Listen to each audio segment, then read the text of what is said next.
Hello students, today we are going to study the fourth chapter of your main reader, that is Beehive, and the name of the chapter is A Truly Beautiful Mind, which is the fourth chapter of this book. So in this chapter, A Truly Beautiful Mind, as the title says, so it describes the mind of a wonderful person, the beautiful mind of a wonderful person, the genius mind of a wonderful person named Albert Einstein.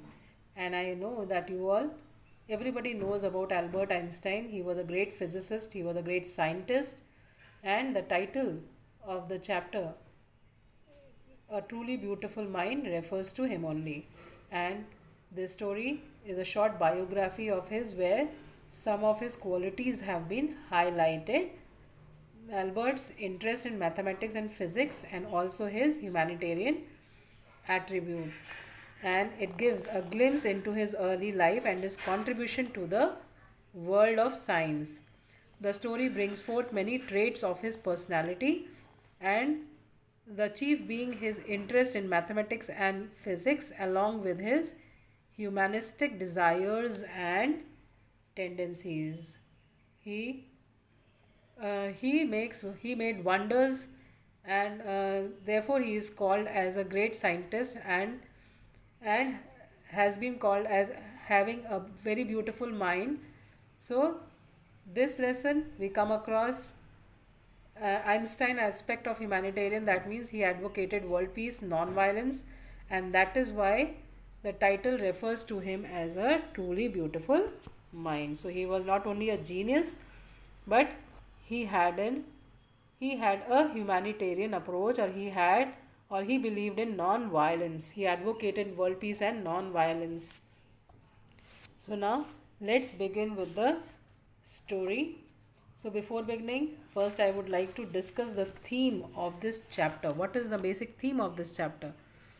This brief sketch of the life and achievements of this great scientist Albert Einstein reveals that extraordinary personalities with exceptional intellectual capabilities are not necessarily noticed during the early years.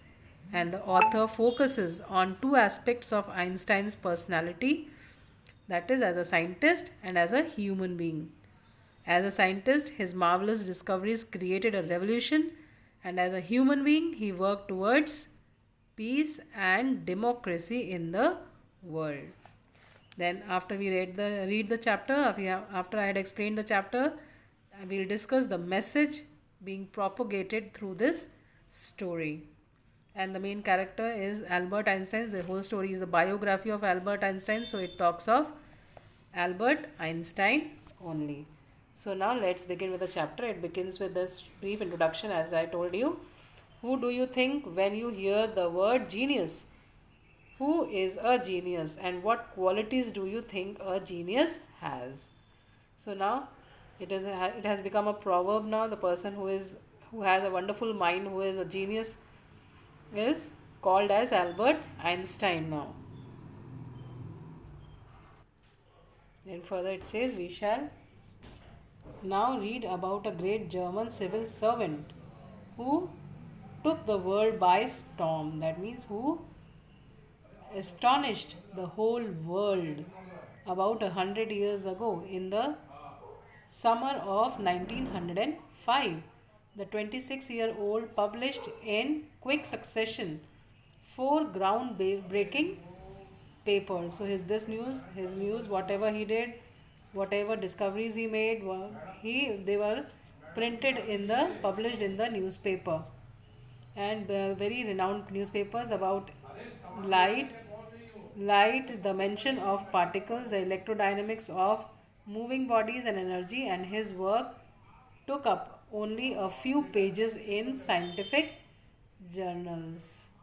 So whatever discoveries is made, or the very important electrodynamic and the motion of particles, electrodynamics of moving bodies, and all these things, he just gave a very strange or very mesmerizing discoveries which astounded the whole world.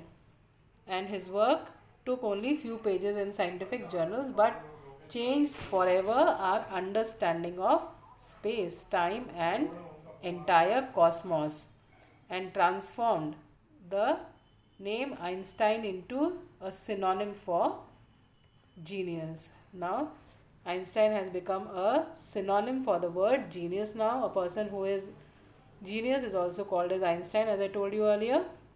And then further it says 50 years after his death, Albert Einstein's genius still reigns. Reigns means rules. So here, still after 50 years of his death, Albert Einstein rules over the mind and heart of the people.